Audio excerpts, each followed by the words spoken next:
Buen día, jóvenes. Quien les habla es el profesor Ismael Rojas, nuevamente aquí presente para apoyarte un poquito más en el área de matemática.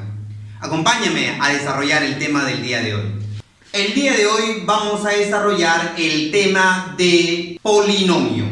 ¿Qué es polinomio? Son expresiones algebraicas mediante suma o resta de muchos monomios. Debe tener número y debe tener letras. A esos números se le conoce como constante o coeficiente y a esas letras se le conoce como variable. Toda variable debe tener exponentes. Los polinomios se pueden nombrar de la siguiente manera. Si tiene dos monomios mediante suma o resta, se le llama binomios, representación de dos monomios. Cuando tiene tres, puedo llamarle trinomio. ¿Qué es un trinomio? Es aquel polinomio representado por tres determinados monomios. ¿Qué es un polinomio de cuatro términos? Aquel polinomio que está representado por cuatro expresiones algebraicas, representados por cuatro monomios. ¿A qué llamamos polinomios completos? Cuando las variables tienen todos sus exponentes, de mayor a menor, de forma descendente o en forma ascendente. Tiene que estar completo. Por ejemplo, aquí hay un ejemplo representado por exponente 5, 4, 3, 2. Cuando no tiene exponentes se sobreentiende que está la unidad. Y el término independiente, que es un número, debe estar acompañado de una variable cuyo exponente debe ser 0. Si nosotros nos fijamos, debe tener 5, 4, 3, 2, 1 y 0. Entonces, sí lo llamamos como polinomio completo, que puede estar representado en forma descendente o también en forma ascendente. En esta oportunidad, ejemplo número 2, he puesto el polinomio Q representado con las letras Y, empieza de 9. Pero te das cuenta que esa variable que le acompaña no tiene. Será llamado el término independiente, que su variable será X y su exponente será 0. Estás observando aquí que está el 2 con el Y, pero el Y no tiene exponentes. Se sobreentiende que se encuentra la unidad. ¿Te has dado cuenta que acá hay un más 3y al cuadrado? Hay un y al cubo. Estos coeficientes no interesa si es positivo o es negativo. Lo que nos debemos enfocar es en sus exponentes, que esté ordenado. En esta oportunidad está en forma descendente y aquí está en forma ascendente. Que puede estar solo hasta el 4, solo hasta el 3, no hay problema. Polinomio ordenado, creciente con respecto a la variable x. Va a ir de menor a mayor, pero con respecto a una sola variable que es el x. En esta oportunidad solo me debo concentrar en el x, no en el y. El y puede tener cualquier exponente. Lo que tienes que enfocarte es en el eje x. ¿Te has dado cuenta que aquí el x es 3? Luego sigue x, otra x, el exponente 4, creciente. Si está en desorden, tú lo tienes que ordenar. El menor, el que le sigue, el que le sigue, el que le sigue. No te interesa en las variables y. En esta oportunidad tengo dos variables, en el polinomio xz, pero me debo concentrar, dice, con respecto solo a la variable x. Entonces, aquí observo x cuadrado, será el menor. Luego sigue x cubo. Luego sigue x a la cuarta. Y de esa manera se llama ordenarlo. Creciente de menor a mayor. No te interesa en las variables o exponentes de la variable z. ¿Qué es grado relativo? Es lado mayor del exponente que tiene dicha variable. En este grado relativo solo tienes que enfocarte en la variable que a ti te están pidiendo. En esta oportunidad me piden el grado relativo derivativo de la variable x. Entonces, tú tienes que fijarte en los exponentes de dicha variable y debes elegir el exponente mayor. En esta oportunidad yo veo 7, 6, 2, 8. Del 7, el 6, el 2 y el 8, el mayor representa ser el 8, por lo tanto, eso es el grado relativo de la variable x. Otro ejemplito, tengo un polinomio, pero ahora me dicen cuánto es el grado relativo de y. Solo tienes que enfocarte en la variable y. De esa variable y tienes que buscar cuál es su mayor exponente que lo contiene. En esta oportunidad yo veo y elevado a la 5, y elevado a la 8, y elevado a la 2. Entonces el máximo exponente que veo entre 5, 8 y 2 es 8. Por lo tanto, eso debe ser su grado relativo de y. Pero ¿qué hubiera sido si a mí me piden el grado relativo de x en este polinomio? Entonces tú tienes que fijarte solo en x, cuáles son sus exponentes y elegir cuál es el mayor. En esta oportunidad tengo x al cubo, x a la sexta, x a la séptima. Entre todo esto, el 7 es lo que manda, por lo tanto, su grado relativo es ese valor. ¿A qué llamamos grado absoluto? Siendo el grado de cada término, pero la suma de sus exponentes. O sea, debo agarrar ambos exponentes del polinomio que me mencionan y sumarlo y buscar cuál de la suma es el mayor. En esta oportunidad, al sumarlo ellos dos, me da 12. Al sumarlo ellos dos, me da 5. Al sumarlo ellos dos, me da 7 y esto simplemente será 5. Tú tienes que fijarte entre dichas sumas cuál es la mayor suma. Nos damos cuenta que la mayor suma es 12, por lo tanto el grado absoluto de dicho polinomio debe ser 12. Del siguiente ejemplo, debo buscar cuál es su grado absoluto. Si nosotros observamos, es un polinomio de 4 términos. Nos damos cuenta que en n no tiene exponente, se sobreentiende que se encuentra en la unidad. Al sumar ellos dos, 7 y 1, me da 8. Agarro el exponente 6 de m, el exponente 3 de n, al sumarlo me da 9. Agarro el exponente de m y de n, al sumarlo me da 7. Y acá al sumarlo me da 12. Entonces tú debes elegir el mayor sumando. En esta oportunidad también representa ser el 12. Profesor, ¿coincide 12, 12? En algunas oportunidades puede coincidir. En muchos de los polinomios sus grados absolutos siempre será diferente. ¿Qué es un valor numérico? Es un número que se obtiene al sustituir la variable por un dicho valor. Observo aquí un ejemplo. Dice que el polinomio x está representado por 3x al cuadrado más 2x menos 5. Entonces significa que este valor de x lo debo reemplazar por el valor que me están pidiendo o me dan de dato. En esta oportunidad me dan el menos 3. Quiere decir que debo reemplazarle menos 3 a cada variable que le corresponda. Entonces voy a decir el 3 multiplicado por el x, pero dice que el x debe ser reemplazado por el menos 3. Y ese menos 3 debe tener un exponente, cuadrática. Ahora dice, debo sumarle 2, multiplicarle por x, pero debes darte cuenta que x tomaría el valor de menos 3. Y a eso de ahí le debo restar 5. Muchachos, aquí tienes que tener un poquito de criterio algebraico. Cualquier valor negativo elevado a un exponente par se vuelve positivo. ¿Esto qué implica? Que debe ser 3 multiplicado 3 al cuadrado, simplemente 9 positivo.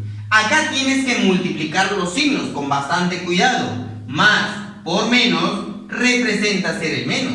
Y 2 por 3 representa ser el 6. bajo el 5. Ah, mira aquí, 3 por 9, eso es 27. Menos 6 menos 5, eso representa ser menos 11. Entonces ya obtienes un resultado al restarlo esos dos valores. ¿Cuánto sería? 16. Resultado de toda la expresión P menos 3. División de polinomio. Tienes que tener bastante cuidado a la hora de dividir. Para poder dividir existen varias técnicas. Una de ellas es Ruffini. Pero en Ruffini lo primero que debes hacer es ordenar en forma descendente y completarle con 0 lo que te falta al dividendo. Vamos, ¿cómo sería? Profesor, tengo 5x menos a, pero el exponente x tiene la unidad. Menos 8x al cuadrado, 6x al cubo, menos 35x elevado a la 0. Claro, porque el 35 representa ser el término independiente. Y todo término independiente, siempre su exponente debe representarse con el 0. Ahora, 0, 1, 2, 3, el mayor es x al cubo. Entonces debes colocarle con todo su signo. Más 6x elevado al cubo. Luego del cubo sigue el cuadrática, con todo su signo. Menos 8x cuadrado. Luego del cuadrado sigue la unidad, con todo su signo. Más 5x y por último el término independiente que representa ser 35. Dividido entre x más 2, él también tienes que ordenarlo, pero como ya no está, déjalo ahí. Debes hacer un esquema de Ruffini. Representa ser normalmente con una vertical y una horizontal, pero para que te puedas guiar he colocado dos horizontales y una vertical por este lado. ¿Qué vas a poner en esta parte superior? Vas a colocar los coeficientes del dividendo. ¿Y qué vas a colocar aquí? Es el término independiente del divisor, pero con un signo cambiado. ¿Esto qué implica? Si esto de aquí es el término independiente del divisor y es más 2, entonces aquí debes colocarle el 2, pero con el signo cambiado que debe ser menos. Profesor, y si hubiera sido menos 2, acá hubieras colocado más 2. Profesor, más 2, menos 2. Ahora vamos a colocar los coeficientes. Colocaré con todo su signo, más 6. Dejando un determinado espacio, colocas el 8. El otro, que vendría a ser menos 8. Colocas el otro, más 5. Colocas el otro, menos 35. Luego vas a colocar una línea vertical. De esta forma, vamos a representar a toda esta parte de aquí, ¿ya?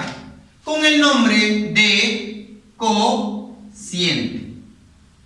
La parte de la derecha, todo este valor que me va a salir aquí, debe llamarse residuo. ¿Qué se hace ahora? Después de haber colocado los coeficientes del dividendo, el término independiente del divisor, ahora tenemos que hacer lo siguiente. Lo primero que debo hacer aquí es bajar. Así, mira, esto. Ahí está. La flechita. Sigue la flechita y colocaré 6. Luego lo que yo voy a hacer es multiplicar este valor con él. Lo vas a multiplicar. Y lo vas a colocar aquí, ¿ya? Debajo del otro número. Diré lo siguiente. 6 por menos 2, menos 12. ¿Listo? Ahora, estos dos valores, el resultado lo tienes que colocar aquí abajo. Entonces diré lo siguiente. Menos 8 menos 12 es menos 20. Debes colocarlo aquí. Menos 20. Haces el mismo procedimiento, multiplica y colocas aquí. Diré, menos por menos representa ser más. 20 por 2 representa ser el 40. De igual modo, agarro estos dos valores que tengo aquí y lo coloco aquí abajo. ¿Cuánto me quedará? 5 más 5 más 40 más 45. Ahora, este más 45 nuevamente lo multiplicas y lo colocas por aquí. Y lo colocas. Diré lo siguiente. Más por menos es menos. 45 por 2, eso da 90. De igual modo, agarro todo esto de aquí y lo coloco aquí abajo. Menos 90 menos 35 sale menos 125. Entonces diremos dos cositas. Uno, el cociente, representado con la letra Q y de X, ¿no? Vamos a colocar de aquí. Se coloca 6. Después del 6, ¿cuántos números hay hasta esta barrita? Hay 2, entonces se coloca X al cuadrado. Luego colocas el menos 20. Después del 20, ¿cuántos números hay? 1, entonces se coloca X a la 1. Y por último, este último número sería el término independiente. Mientras que el residuo debe ser igual a menos 125. Representado, eso vendría a ser la parte del cociente y la parte del residuo por el método de Ruffini. No te olvides, por favor. Ahora veamos un método diferente, el método del resto. Pero ¿para qué me sirve el método del resto? Simplemente para se obtiene el residuo. Nada más. Por eso le llamamos el teorema del resto. Lo primero que debemos utilizar es el denominador, conocido como divisor. Y lo agarramos al divisor x más 2 y lo igualamos a 0. De aquí sale un resultado, que x es igual a menos 2. Entonces, ¿qué debemos hacer? Debemos reemplazar ese valor de x, que es menos 2, a cada uno de las variables del dividendo. Y diré lo siguiente.